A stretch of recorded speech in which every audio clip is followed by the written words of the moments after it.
এই ২ দিন যেইভাবে ঠান্ডাটা পড়েছে, সকালবেলায় ট্যাঙ্কের জলে চান করাটা একটা স্বপ্নের মতো হয়ে গেছে। তাই সকালবেলায় স্নানের জলটা গরম করতে বসিয়ে লেগে পড়েছি বাড়ির কাজে।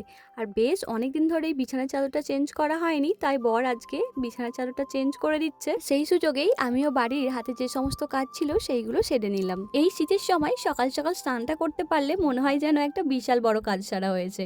স্নান করে এখানে আমি বাড়ির ঠাকুরকে সেবা দেখিয়ে দিয়েছি। তারপরে ভাবছিলাম কি রান্না করব, আর দেখলাম লাউ শাকগুলো বেশ বড় বড় হয়েছে, তাই কটা লাউ শাকের ডগ কেটে নিলাম দুপুরে রান্না করার জন্য। আর তোমাদেরকে কদিন আগেই দেখিয়েছিলাম আমাদের পুকুর থেকে বেশ কিছু জিওল মাছ ধরা হয়েছিল, আর সেখান থেকেই এই দুটো মাছ রয়ে গিয়েছিল, একটা শিং মাছ আর একটা মাগুর মাছ। মাছটারই একটু ঝোল করব সবজি দিয়ে।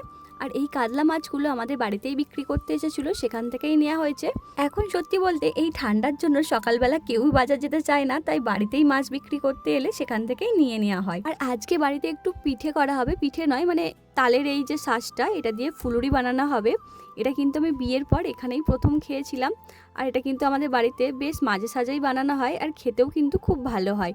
আর সেটাই আমি এখন ভালো করে মিক্সড করে নিচ্ছি, চালের গুঁড়ি তারপর ময়দার সঙ্গে চিনি মাখিয়ে। এটা আর কি ফুলুরির মতো হয়, খেতে কিন্তু খুব ভালো লাগে। তো চলো আজকের মতো বাই।